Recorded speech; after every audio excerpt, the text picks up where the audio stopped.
লিটন দাসকে champions trophy থেকে বাদ দেয়ায় ক্ষোভ ঝাড়লেন শাকিব খান। দর্শক, অবাক করা কথা হলো শাকিব খান যে কতটা নরম আর ভালো হৃদয়ের মানুষ যে এই অসময়ে বাংলাদেশের ক্রিকেটার লিটনের জন্য তিনি লড়াই করছেন বিপিএল এ। চলুন পুরো ভিডিওতে বিস্তারিত জেনে আসি। তার আগে বলে রাখি, আপনি যদি শাকিব খানকে ভালোবাসেন প্লিজ চ্যানেলটি সাবস্ক্রাইব করে দেখা শুরু করুন। বিপিএল এর এই আসরে লিটনের কপালটা খুবই খারাপ যাচ্ছিল। শাকিব খানের ঢাকা ক্যাপিটালসের প্রায় সবগুলো ম্যাচই 1-2 রান বা 0 রানে আউট হয়ে যাচ্ছিলেন এই ক্রিকেটার। ভাগ্য শুরুতেই তার সঙ্গ না দিলেও সপ্তম ম্যাচে এসে লিটন তার আগের রূপে ফিরে আসেন এবং সেই ম্যাচেই পুরো সেঞ্চুরি হাঁকিয়ে নেন এক ম্যাচেই।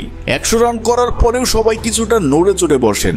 দুঃখজনক বিষয় হলো লিটনকে নাকি চ্যাম্পিয়ন ট্রফি হতে বাদ দেওয়া হয়েছে। এই বিষয়ে কারণ দেখানো হয়েছে লিটন নাকি ফিট না এবং গত ম্যাচগুলোতে খারাপ খেলার জন্য। এতে প্রতিবাদ করেন আমাদের মেগাস্টার শাকিব খান। তিনি জানান যে লিটন আমাদের দেশের হীরের টুকরো, তাকে চ্যাম্পিয়ন ট্রফি হতে কোনোভাবেই বাদ দেওয়া যাবে না। যদি বাদ দেওয়া হয় তবে এটা হবে বিসিবির সবচেয়ে বড় ভুল সিদ্ধান্ত। তো দর্শক, আপনার মতামত কমেন্ট করে জানিয়ে যান আমাদের সাথে। আর চ্যানেলে নতুন হলে অবশ্যই কিন্তু সাবস্ক্রাইব করে যাবেন।